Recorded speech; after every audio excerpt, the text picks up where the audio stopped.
Well, good morning, good morning, good morning. How in the world is everyone this morning? We got quite a crew in here. There's Crone Dizzle. Crone Dizzle. Would you believe? Hello, hello, Crone Dizzle. Goodness gracious. Let's see. Let me get the chat up here, and we can start commenting on all this stuff. What's going on? Come on, do something. Oh, here we go. All right. Get out of that. Good morning, all. Delighted to be here.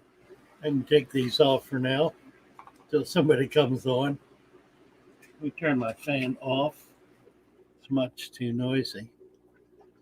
Oh dear. So, Jay, let's see. Let's go back and say hello to everybody. Naresh typically was the first one here. He usually is. Followed by Fish and Tank Dicks. Hello, Fish and Tank Dicks. Good to see you. Ruben here checking in. Hello, hello. James Green. And Roman Chirac. Hi, Roman. Brad Hobbies. J. Oliver Guppies and Aquatics. Monster Fish Gal. Craig Doniger. Craig's Catfish Cave. Crone Dizzle. Crone has a red, so Crone has been here before. I just don't remember, but nice to see you. Marky shared one of his tanks on our chat last night. A biotope he put together, I guess, for Alex's contest. Really stupendous. A really, really excellent job. And he had some fish in there. They're really stunning little darters, blue sheen with a gold tail. They remind me of something else that I've had that's not a native U.S. fish anyway. Very pretty little fish and a great tank. A good biotope with a good food web, so kind of exciting. Craig Doniger. I said hello to Craig. Let's see. Let me move forward instead of backward. Marking Van Exit. Da-da-da-da. Da-da-da-da. Everybody said hello. Tam Shepard. Hello, Tam. Good to see you. And Sue Ann Campbell, who was late getting in last night, but is here early this morning. Good to see you. Let's see. That's it. Red shiners, is that what it is? They have an orange tail and it looks like a blue sheen on their body. A shiner. Well, I confuse shiners and darters all the time. That ain't unusual. Oh, listen, I got some bad news today. Both of my saltwater tanks crashed. I brought home a bunch of shrimp last night and dumped them in, and this morning everything is dead. Fortunately, there wasn't a lot in there. The snails look okay. The puffers laying on the bottom gasping. Everything in here is gone. Both of them. Um, it's rare to have that happen. I may have simply put too much in. I had a bunch of shrimp, which is all I was able to get. I'm glad I didn't get seahorses because I'd have lost them, and that would have been very sad. So anyway, that's kind of tragic. Now, what I will do about that is get all the dead stuff out and let the tank sit. It'll take about a week for it to settle out and straighten out. And by doing it that way, it'll be stronger for it because it will have built up a bacteria foundation strong enough to be able to handle a heavier load in the future.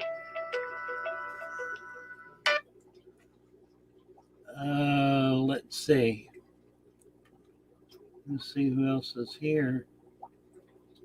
Roman is saying, my female betta has been lethargic, excuse me, for a few days now, usually resting on a leaf at the surface. Could this be boredom, old age, egg bound? She looks full of eggs. Put her in with a male, see what happens. If you don't have a male, get one. That's what I would do with if she's got an egg spot, then yeah, probably she needs to breed. So put her in with a male and see what happens. Particularly one who's blown a nest. He'll be ready to go, and she will too. Let's see, Gordon Hayes. Hello, Gordon. Nice to see you. Craig, a new batch of Bolivian rams. Oh, that's nice. Only have males that she's found. Well, that's okay. Oh, they're not big enough? Are they big enough? Are they big enough to spawn? If they're 3 to 4 months old, they may well be. My Fish Tank Aquatic says, good morning, dirted fishy folks. Indeed. Oh, glory. Too Coolie for Schoolie is here. There, right there. Hello, hello. Oh, so anyway, nobody's interested in my dead tank. Oh, well, best not to talk about it. Only reason I shared it is because I need to prove that I'm not perfect. as if, bad things happen to good people. And and good people do stupid things. And that was stupid. Dirty indeed, Tam says. Yes, indeed. That dirted. I don't wear my dirted t-shirt. I got my Father Fish t-shirt on. Look at this. Look at that. Is that cold or what? That's thanks to Rocco. That's available on Teespring for $25. I think that includes shipping. I think. How's my week been? Well, it just started. I don't know. I've got to get some stuff out today. Knowledge 17. Hello. Right there. Good to see you. Audra Meyer. Good morning, Audra. Brad said we're all dirty down here. Yeah, right. Did you see? Did you see the old man struggling video? That was fun. I really liked putting music to it. It just added a whole new dimension. Made it a lot of fun. I was amazed what a struggle it was for me to get out of there after watching it. $5 for shipping, Sue Ann says. Okay, so it's 25 plus 5 for shipping. Yeah, it's neat. I've been wanting to do this for a year or more, and I couldn't do it. I got on. I tried to set it up, and they kept telling me, "Oh, it won't work. It's too big. We don't have the right whatever. It'll be too pixelated." So I talked to Rocco, and he offered to help. So I said, Rocco, I'm really up against it with these people at Teespring. They won't do my shirt. So he said, I'll take care of it. And by golly, he did. He did. And I got exactly what I wanted. Perfect. Perfect. Isn't that neat? Texas said more people should keep red shiners. Active and easy to keep. Lose their color in the winter, but they get it back early summer. It's a really pretty fish. Really like them. I need to get some. That's not a local fish. Sandmaster. Steiner Wallaker. Good morning, Sandmaster. I love it. I need to get Lee to send me his sand cap. I don't know if any of you remember. Lee made a baseball cap, covered it in sand. He put glue all over it and then sand on it and called it a sand cap, which is delightful. I need to get him to send it to me. Or maybe I need to make my own. I guess I could do that, couldn't I? David G. Hello, David G. Elaine Leacart, you need some Beach Boy music. Yeah, that's an interesting idea. Wonder if we can get it. Wonder if we can use it without copyright infringement. You know, YouTube does copyright infringement on everything. You start whistling and they'll put a copyright infringement on it. I mean, really, it's that bad.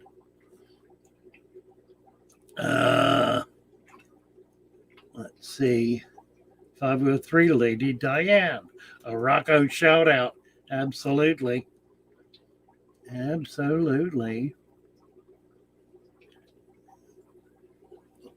Shanna.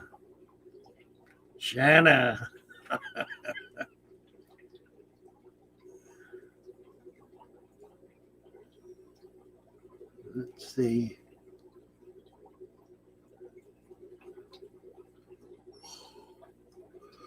Ooh. Let's see. Young male betters are 4 months old. Not sure if they're ready to breed. If they're blue and bubble nests, they're ready to breed. What you might want to do is separate them, or separate one or two of them, maybe the biggest ones, and see if they'll start blowing a bubble nest. If they do, they're ready to go.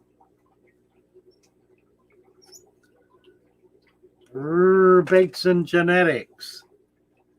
Howdy, Father Fish. Hope you are having a wonderful morning. Thank you, Bateson. Good to have you here and good to be with you. 3G. Hello. Brad said, Father Fish, you should share the photo of Tish's planted mystical forest. It's in the photos channel on Discord. That's a good idea. Let me get it up. How do I want to do this? I'll do it this way. Whoops, wrong. Let's do this instead. It's in the pictures, did he say?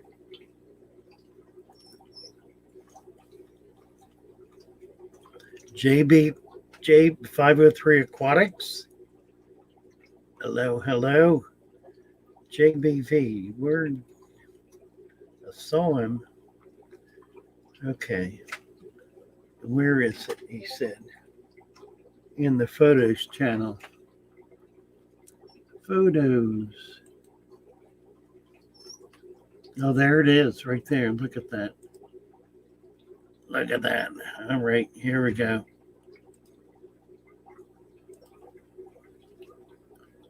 Let's see, I can make it bigger, I think.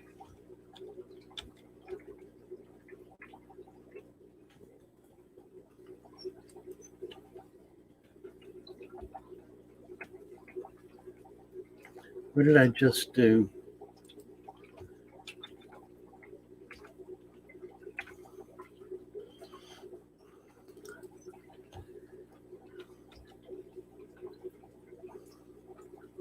Well, now I've screwed it up altogether. There we go.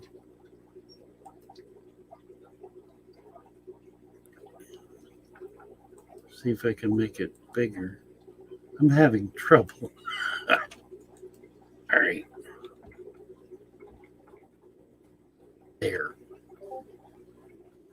What she call this? Mystical forest. It is amazing, isn't it? Let's see. There are more pictures of it here, I think.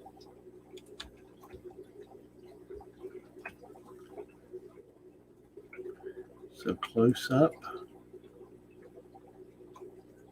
Notice all the leaf litter on the bottom. Now, what she's done with her litter is she has it in spots. It's not covering the whole bottom. She has a bunch of it right here in the front, and then some in a couple of areas around the tank in the back and whatnot.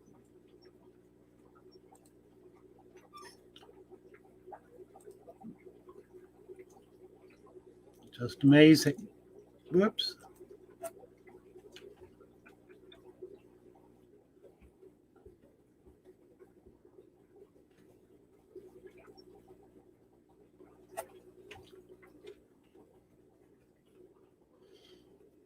Nice variety of plants in there too. So yeah, tissues, Miss Tisha, amazing. A mystical forest, Roman says. It really is, isn't it? Nice stuff. Now, if I lost, oh, here we go. All right. All right, I'm back. 3G, hello, hello. Brad Hobbies, we did that. Patricia Powers, hello, hello. Happy to have you here. John Oliver. Jay, there he is, JBV. Long time no see. Hello, hello. Nice to have you here.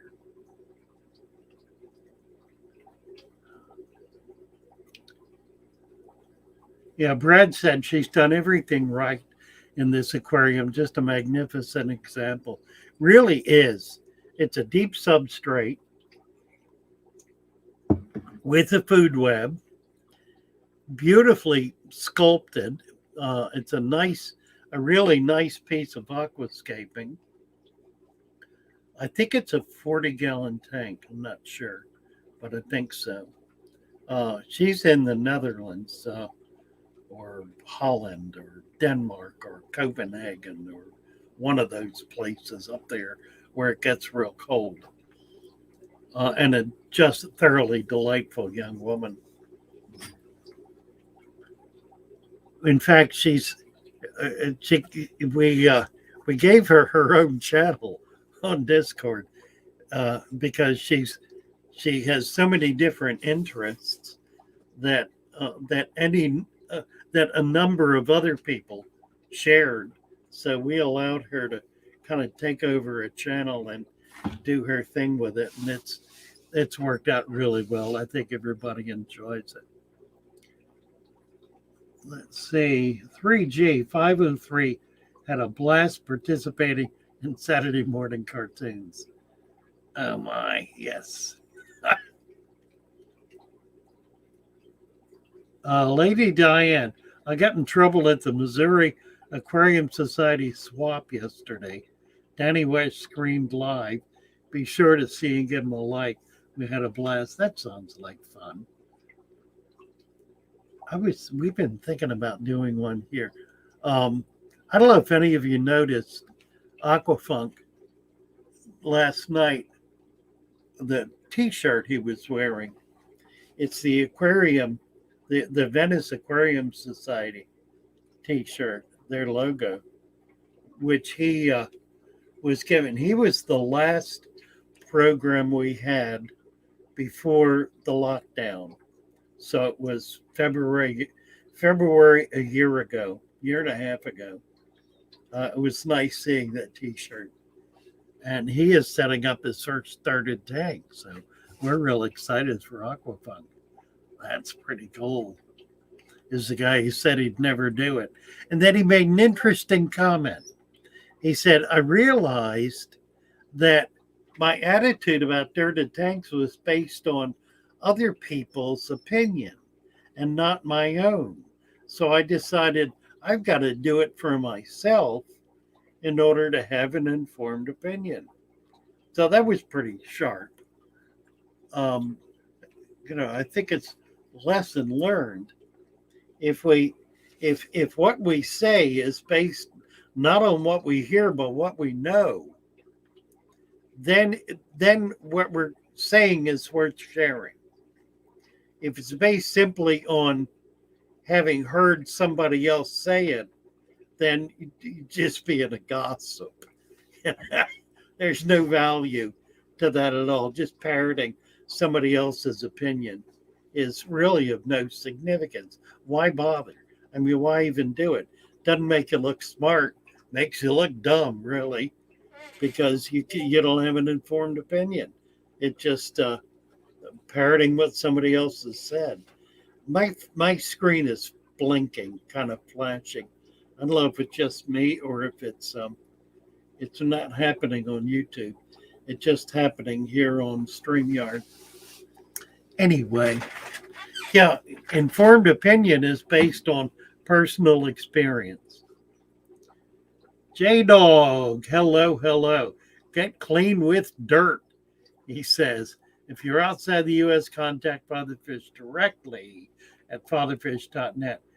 He's linking our new website, fatherfishaquarium.net. Thank you, J-Dog. What is this? Roman Chirac, New England Endler, straight out of the bag, no baking required. Is it okay to put the female better with her offspring? Seems weird. Yes, it's fine. It will not be a problem at all. In fact, it's a technique that's used to do line breeding. You breed a female back to a father or a grandfather, or vice versa. Typically, you do it that way, though, because typically what you're doing, if you're doing guppies, for example, is you're raising virgin females. So you want to breed a virgin female. So you breed it back in order to be able to strengthen those characteristics in that genetic line. Now, you've got to get outside of it. You can't do that every single generation, or you'll start throwing all kinds of genetic problems. It'll be too inbred, in other words. But doing it, I don't know what the rule of thumb is. I think it's once every 3 or 4 spawns you breed back to 1 or 2 generations. So no, it's not a problem. You're not going to have weak fish from it. I don't think fish. I don't think they recognize their offspring. I don't think they do. Let's see. Lady Diana saying, I got to get in Saturday morning cartoons. Yeah, I've caught it a couple of times. It is silliness, pure silliness, which is delightful. And what perfect timing to be able to do it on a Saturday morning. It's absolutely right on. That silliness seems to be a theme that a number of streamers are picking up. There was an attempt to drive this stream into that direction, and I resisted it. Not because I don't like silliness, I do, but I really wanted to focus on content, and kind of let the silliness be the salt and pepper in it rather than the theme, if you will. Let's see. Roman is saying New England, and actually baking will kill off the microbes that you really want in your tank. That's what he was talking about. Straight out of the bag, no baking required. Right, right, right. Um, yeah, this whole thing about sterilizing everything you put in your tank, what that creates, think about this a minute. If you're sterilizing everything you're putting in your tank, then what's happening in your tank? What's happening is a limited number of bacteria and protozoan are dominating the tank. That's what causes disease. And it's what causes tanks to crash. Because those what'll happen is if there's inadequate distribution or diversity of microfauna or of bacteria, then boy, uh, then that single bacteria, a single bacteria will too easily be able to dominate. And if that happens, it'll tend to crash the tank. So in a tank where you're attempting to maintain very clean, very sterile conditions, you're running the risk of the tank collapsing by virtue of its inability to sustain itself with the minimal bacterial and microscopic life that is going on in that tank. So in order to overcome that, you want to add microfauna and bacteria to the tank. So number one, you don't want to put anything that's rotten in the tank like I did here. You also don't want to overwhelm it. And I think, frankly, that's what I did. I overwhelmed that tank with much more than it could handle.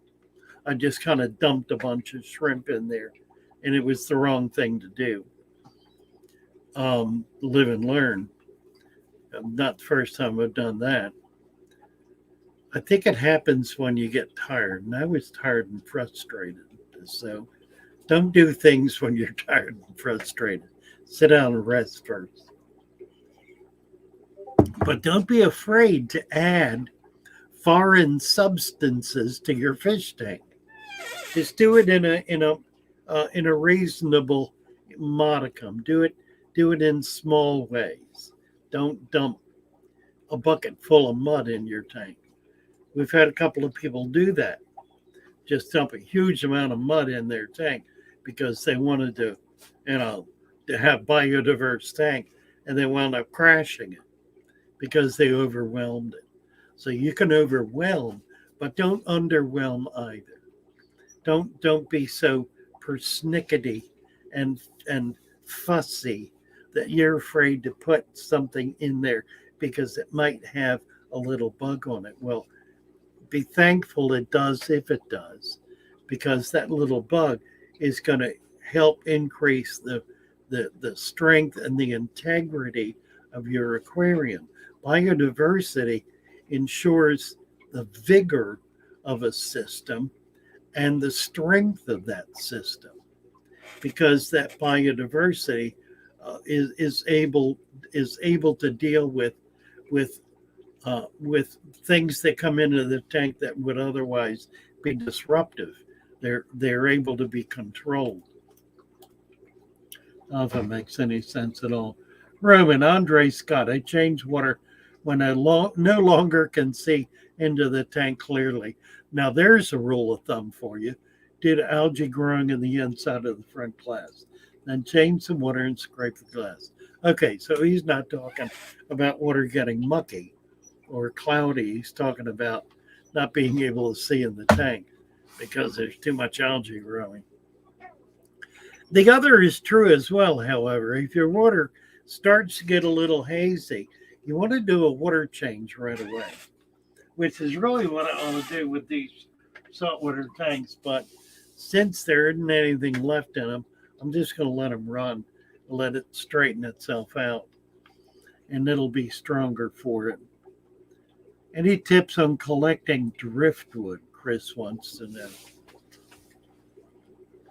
Well, I'm a good one to talk with what I just pulled off here. But the reality is, yes, oh, I got to show you this. Is he going to bite me? Ooh, dripping water on my keyboard here. Let me get this taken care of real quick. It's a little mud turtle. He's I've had him in the 40, and I've been wanting to catch him and move him. So I'm going to do that right now. We're going to put him in here with this guy. That's a Reeves turtle and a mud turtle. There he goes.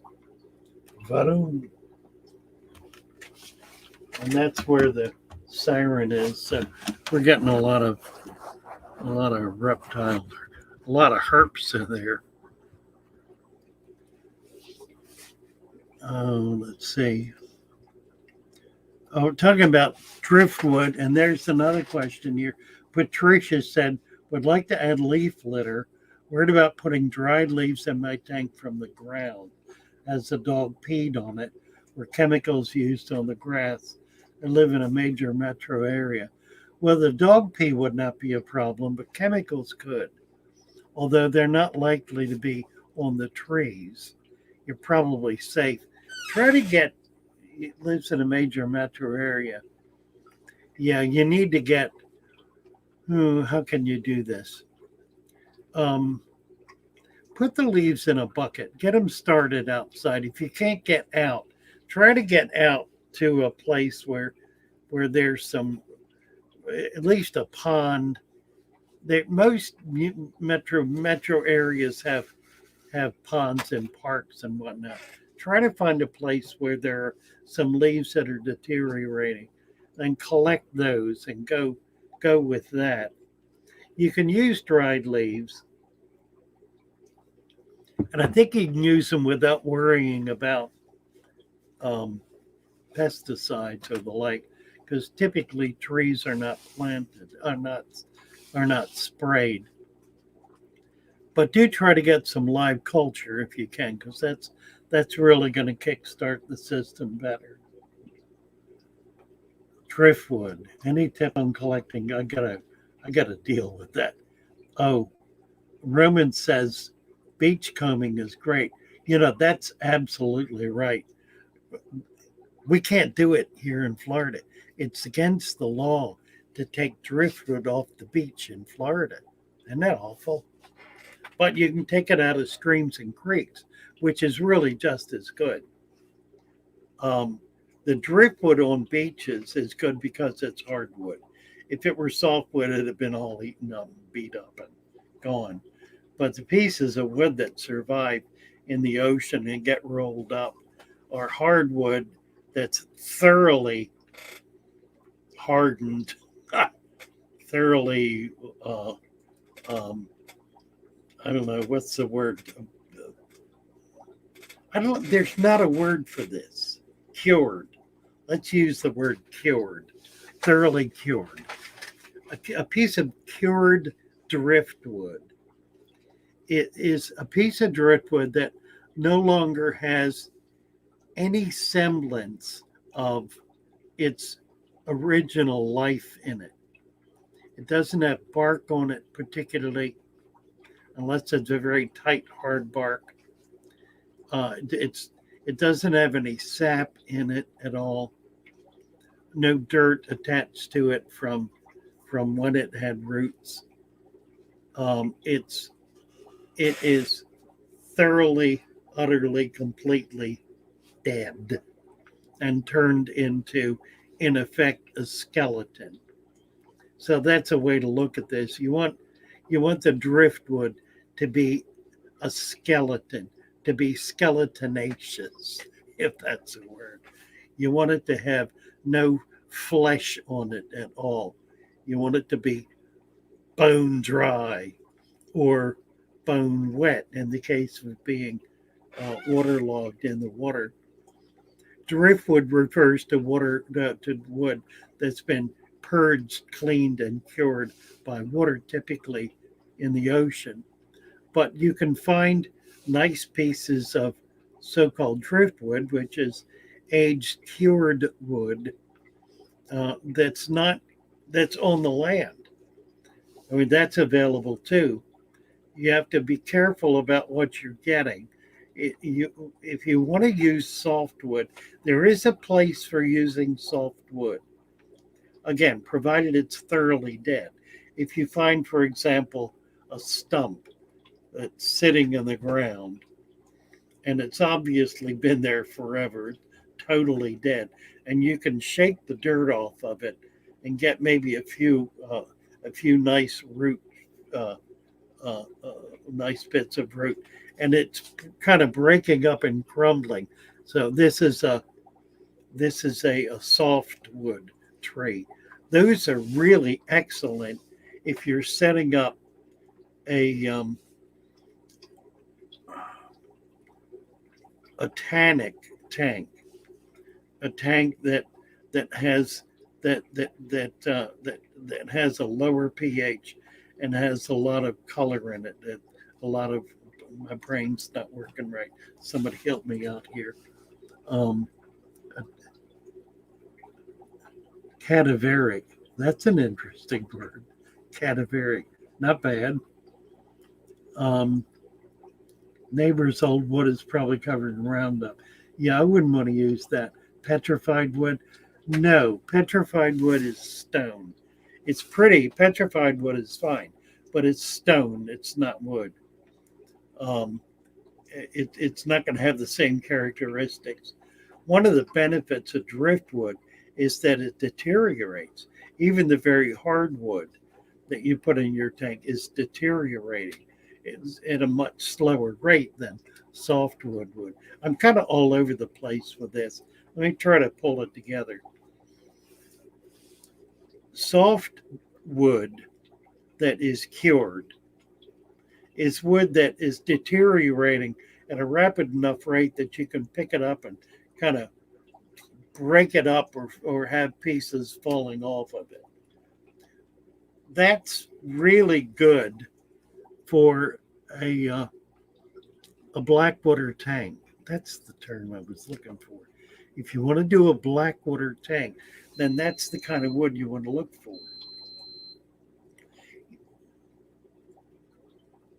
A lady is talking about some kind of I guess talking about Roundup. I guess Chris was together. Neighbors would probably Roundup. That's what they were talking about. So you can do that with a blackwater tank. For your normal fish tank, where you don't want that much debris kind of floating around. I don't know. I don't know if any of you remember the 125. Might have been a 125, 150. There was a blackwater tank. I've got some videos of it. We had a big stump in there that was deteriorating. It was big. It was, third the size of the tank or something. And it just continually deteriorated. Well, that was maintaining a very high tannin level, and it was also keeping the pH pretty low. So it worked out really well for the kinds of fish we were putting in there, which were a lot of tetras, pencil fish, apistogrammas, those sorts of things that did really, really well in that low pH tank with all of the tannins. So a hard driftwood isn't going to do that, but it will it will allow, for example, there are any number of plecostomus that require wood in their diet. They require that fiber in order to have a balanced diet. So you want driftwood in with your plecostomus, or at least a driftwood substitute, something that will provide a lot of fiber for them.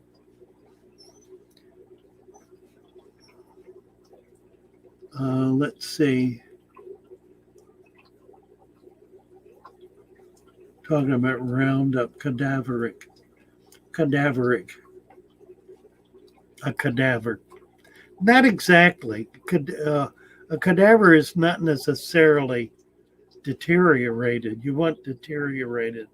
You want something that no longer has any kind of meat on the bone, if you will. You know, any kind of living matter or in the wood. Wood has a unique ability, hardwoods, that's why we make furniture and whatnot out of it, because it reaches a level once it's totally purged of being able to be relatively permanent. It deteriorates then very slowly. When I was a kid, I worked at Catoctin Mountain, where Camp David is.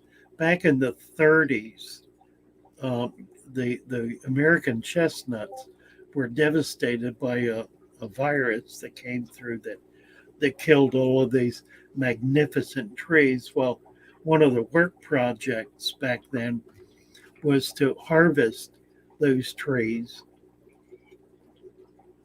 and to use them for building. There was a lot of American chestnut wood that was available in that time frame, and there were a number of cabins and other buildings in Catoctin Mountain, the zoological park, the Camp David. There was a Camp Greenwood, I think, a camp for handicapped children that had these magnificent cabins. I was there in the 60s. They were built in the 30s. They're now nearly 100 years old, and I'm sure they're just as strong and stable as ever. American chestnut was a wonderful wood because it was so hard and so dense that it just lasted 1,000 years. Andy is calling me. Andy's been having trouble with his dogs. Hey, Andy. Hey. How are you? Oh, okay. I just wanted to tell you about the fish I got. Oh, okay. Well, you're on live stream, so you get to tell everybody. Okay. Do you know what the wonder killie is? Yes, I do. Yeah. Really pretty male, Yep. right? Yeah. Basically, there was a pair of those. Oh, nice. Yeah, those were the best, right? And if you had been home, right, I might have stopped in and I might have actually left them with you. They're so nice. Pretty fish. I know, but now they're in my tank and they seem to be doing really good. Well, good. I have those 5 bow fronts that all needed fish, right? I got right. So basically, right, they went in there with some angels, so everybody's copacetic. Nice. Well, that sounds great. And then I got a bunch of smalls, right? There was a pair of dwarf gouramis that put in another back tank with some more angels back there. So they were doing good. And good then deal. I got a bunch of little tetras, right, that went in with some of my other tetras in another tank. And that had a couple of Danio. Andy did a fish rescue yesterday. Yeah. And then did a couple of Celebes rainbows. Oh, nice. Yeah. So let me see. A couple of odd little tetras and stuff that went along with it, right? So there was a bunch of fish that the kid wanted to rehome, right? And I went to Palmetto and found them. And he had a bunch of nice little tanks with the black fluval gravel, and he had everything going on. He had blue hair. He was probably a teenager with blue hair, right? Oh, but my. He looked like he was doing a good job on everything, right? So I looked it all over, and I told him to to look you up and to start following your videos and whatnot, right? Yeah. Basically, right. I gave him kudos on what he was doing, though, right? Because I couldn't see anything wrong with it. Good deal. Okay, Yeah. I need to get back to the stream here. Nice. Okay. I'll talk to you later. Thanks, Andy. All right. You bet. Take care. Yeah, bye. Old barns, old barnwood. Yeah, that's interesting too. My brother did a lot of, and my sister's son. He restored redwood homes, which was a lot of people they get these redwood homes and they don't know what to do with them. They wind up painting them and ruining them. They would go in and reclaim the entire building. Patricia Powers.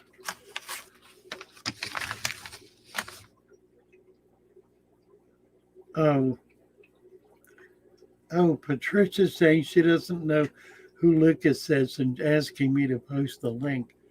Yeah, so a few other people have asked me to do that. I really need to do that.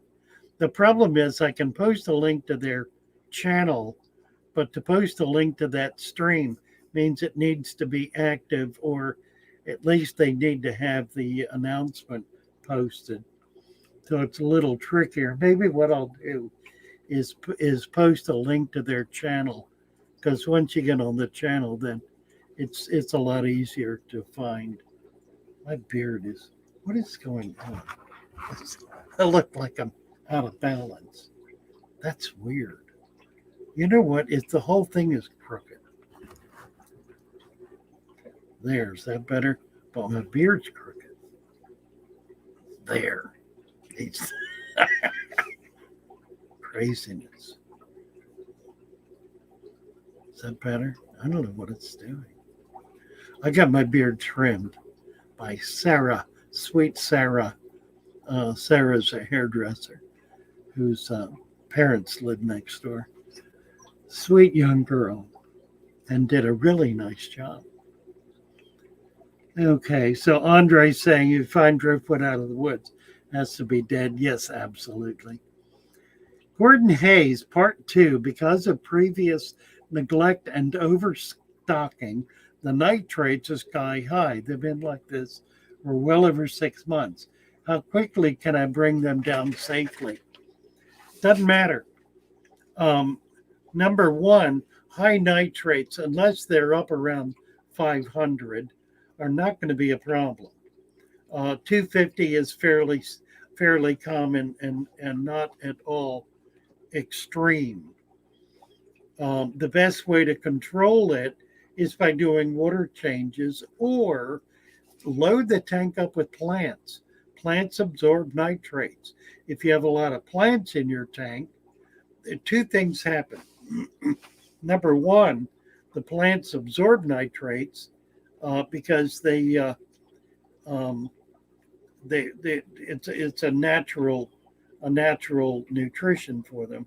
Number two, nitrates are caused by the nitrification process breaking down ammonia. Plants absorb ammonia directly.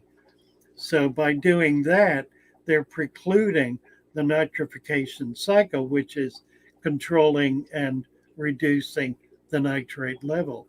So if you have a very heavily planted tank, you're likely to have little or no nitrates at all, because number one, the plants are absorbing the nitrates, and number two, they're absorbing the ammonia before it becomes nitrates. So plants, lots and lots of plants. If you don't know what kind of plants to put in your tank, get the cheapest, most prolific plant you can find and put a bunch of it in your tank and just let it grow, let it take over. Once it gets established, then you can begin switching out for better quality plants. But the critical thing is to get very strong plant growth as quickly as you can in the tank. And the best way to do that It's not to buy $100 worth of fancy plants that you're going to wind up losing. Go out in the backyard in a pond or a creek and collect some wild plants. You can rinse them off if you want, although there's really no need to, because the microfauna that's coming in on them is beneficial to your tank. Put those in your tank and they'll grow much more quickly. You'll get them going better. The parts of the plants that die off will form humus in the bottom, which will further the whole process. If you kind of go that natural route, then what you're going to find in a matter of a few months is you have a very strong, stable tank that'll be able to support some of the better, more expensive, more valuable plants that you would like to have. J Rock Does Stuff says, Father Fish, I don't chat much here, but I wanted to tell you, as a newer person to the hobby, I appreciate you sharing your knowledge. There's a lot of big heads out there that are too good to share info. Well, I don't think that's the problem. I don't think that's the problem. I don't think they're not sharing out of a sense of wanting to keep things to themselves. I think they're not sharing because they really don't know. There are a lot of big channels here on YouTube that have gotten big because they were around years ago when it was a whole lot easier to grow. You didn't need to know much to grow. And now they've grown and they're pretty big and they're making a lot of money. Some of them are making a whole lot of money. And many of them really don't know much. They're kind of learning as they go because they're reinvesting in their hobby, building it up, trying to do this, that, and the other thing. But there's a sense in which they've learned some bad habits. And one of the bad habits is to be outrageous, because being outrageous has been a ticket to fame and fortune on YouTube. The more outrageous, the more ridiculous, the more stupid, the more insane, the more viewers, the more popularity, and the more money there is. And there are plenty of channels that are built on that principle. It's one of the real weaknesses of the YouTube algorithm and the whole YouTube system, which is why we need to be moving to channels that are much more appropriate for what we're really trying to do, which is to be informational, to be supportive, to really promote the hobby. YouTube is not the best venue for doing that. It may, in fact, be the worst venue. The problem, of course, is that it has a profoundly substantial viewership, but that's changing. There are more new things coming up now, new platforms like Rumble, for example, that does not have the censorship that YouTube has, does not have the restrictive and constrictive algorithms that YouTube has, that are allowing people to be more open, to be more direct, and frankly, to be more helpful. So, how'd I get off on that? High Flying Mayan, hello, is saying, I heard once that when 1,000 people polled, 83% were only interested in keeping fish for the sake of having fish and don't care about plants or maintenance. Dirted tanks are a step up. Yeah, and when they lose fish 3, 4, 5 times, they either quit or they figure out how to keep them, and that's when they find father fish, or some of the other channels that are teaching them how to keep fish. Snake pliskin. Some of my discus have black spotting, so I bumped the temperature up to 82 and added salt to my heavily planted tank. How often should I feed? Okay, first of all, if your tank was below 82, that's why your fish got the black spots. Discus should never be kept below 82. And you don't want salt in there. Salt's not doing any good at all. It's going to kill your plants and it's going to stress the discus. So start doing water changes and get that temperature up and keep it up above 82. 85 is not too warm for discus, and there are very few other fish that will not tolerate that temperature. It's not too high, particularly for a deep tropical fish. Tropical fish from the tropics need water in the 85 range. As to feeding, feed live foods or cut foods. Black worms are good.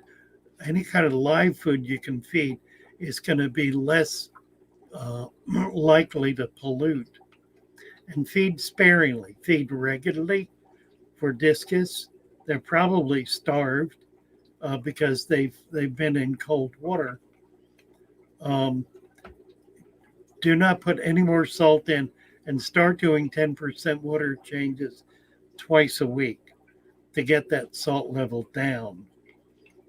You absolutely do not want salt in a situation like that. That's not the problem. The problem is simply that your water has been too cold and they've been unhappy. They would eventually have turned jet black and died. Let's see. Patricia Powers saying all plants are expensive, and I haven't seen a pond or creek in over 3 decades. That's the problem with large metro areas. True enough. You know how you can deal with this though. It's a little late in the year to do it now, but starting in the spring, if you're at all able to do it, get some tubs outside and get some plants growing in them. The plants will take off, and you'll wind up with a wonderful source of whatever kind of plant you want, because it'll grow them much, much better. Gordon Hayes is saying it's senior ladies tanks I'm working on. I tried convincing her to go dirted to no avail. May be able to get her to hang some plants on the outside. She's 81 and set in her ways. Yeah, I'm 81. And I don't know what my ways are, I guess. I don't know. Is there a time of season when more fish are available? Chris Trout. Yeah, that's a really good question. Depends on the fish. Let's see. The rainy season in South America, I think it's the rainy season, is when there are more fish caught.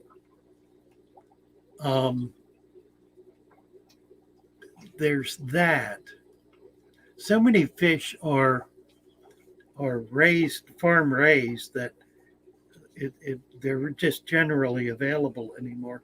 Used to be the case that fish were caught seasonally, and they still are, but so many fish are tank raised now, or pond raised, or farm raised, that that there really isn't the same kind of availability problem. Let's see. This was Snake Plitskin again. What temperature should I keep my discus off, and should I feed him? Yeah, okay. We did deal with that. Good. He has angels in there as well. The angels will do fine. Get that temperature up. That's the critical thing. I would get it up to 85, 84, 83, up above 82. Keep it above 82. Everything else is fine. What I would do is try to get some bloodworms or something that little bits of fish or shrimp. Um, you can also feed spinach or some other kind of leafy thing, but try to get some protein to these guys. Tiny amounts, and don't leave it laying on the bottom. Make sure they eat everything. Lucas Brett's link, it's BRETZ, lady.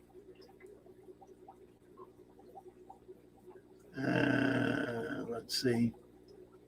Yeah, Roman is saying to Andre, wood from the forest has to be laying on the ground for many years to be suitable.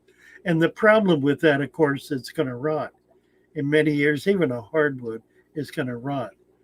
So it makes wood coming out of the water preferable because it's purged, it's cured, and it's not deteriorated.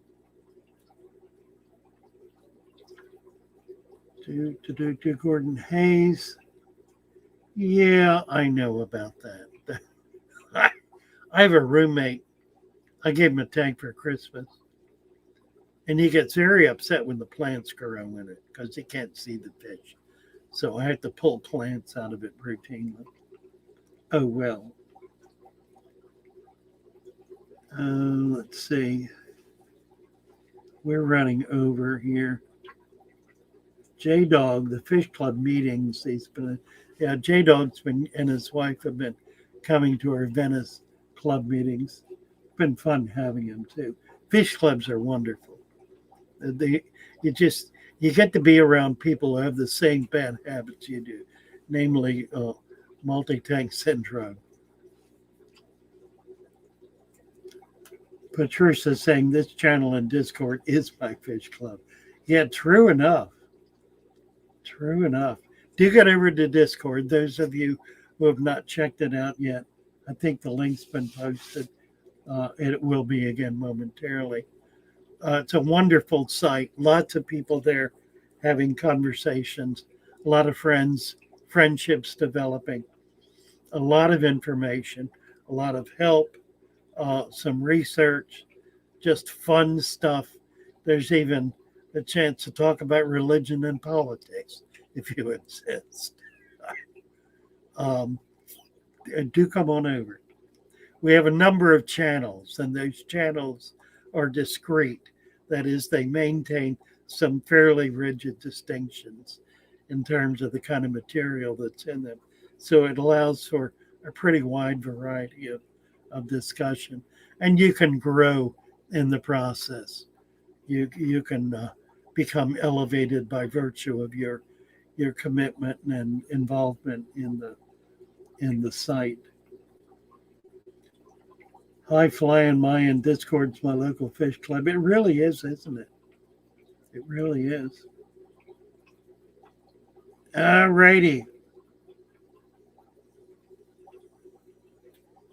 We're there. Mystery Snail Guardians. Hello, hello. Patricia's talking about looking around, seeing what she can find in plants, I assume. Scanning, I want to pop back a little bit. Adding air stones. Elaine Lucart. Adding air stones can help dissipate ammonia before it becomes nitrite and nitrate and can add more oxygen when fish are stressed when put into a new aquarium. It's never a bad thing to do.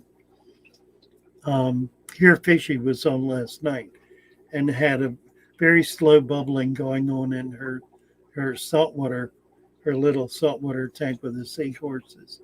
And I simply recommended that she kick that up, and she did. And I'm sure it's going to make a world of difference. So, yeah, by all means. All right. We're running out of time here. Ruben, hello, hello. Tam Shepard, can I add my neighbor's catappa leaves? They're starting to fall to the ground. Yes, dry them a little more. they're dried up before they fall. So they're pretty good to use right away.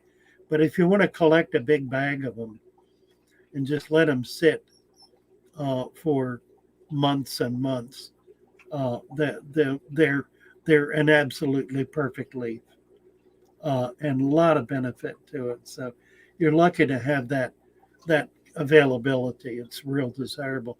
What you might do, since you got a lot of them, is set up some outdoor buckets or tubs, and put a bunch of them in there, and just let them start deteriorating. That'll create a lot of biology that's going to be real beneficial as well. Should angels be kept above 82 as well? They can be. They don't need to be. Angels that are in the hobby now are all bred in either the Orient or in Florida, where the temperatures get down low. They get down into the 50s, so they can tolerate colder water. They're perfectly happy 82 to 85. So you can do that, but it's not critical. Are cory cats cool water fish? It depends on the cory cat. Some are, some are not. There's some that live in the mountain streams coming off the Andes mountains, so they live in pretty cold water. There are others that are more in the jungle, that are in very, very warm water. So it depends on the species. You got to look it up and see. Generally, 80 degrees is going to be acceptable to virtually all cories. Been told mulberry leaves are good as imported leaves.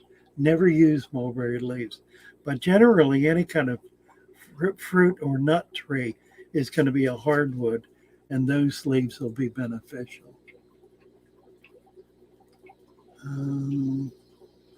Best 82 or 83 to keep rams.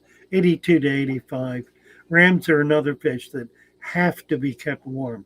They will not survive if they're kept below 82 degrees. That's why people have a problem with them. All right. We're down to it here, guys. Thank you all for plugging in and being a part of this little chat. I've been all over the place today. Maybe redeem myself a little bit. Hope. Let's see if we can get a tune up here, and we'll go off in style. Let's see. By the way, if you haven't looked at the new channel, I've done a lot of work with the playlists. Made it a lot easier to use and a lot more fun, and I've moved a lot of videos around, put them in more appropriate playlists. So do check it out. Let's see. Let's do Mr. Wilcox.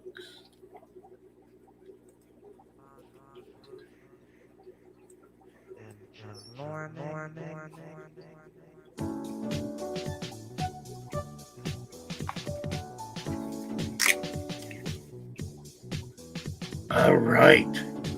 Good to be with you. Well, God bless you. Have a wonderful day. I'll be back Wednesday morning at 9 o'clock. See you all back there. See you all back here then. Bye for now. Love you all. Let's talk about fish.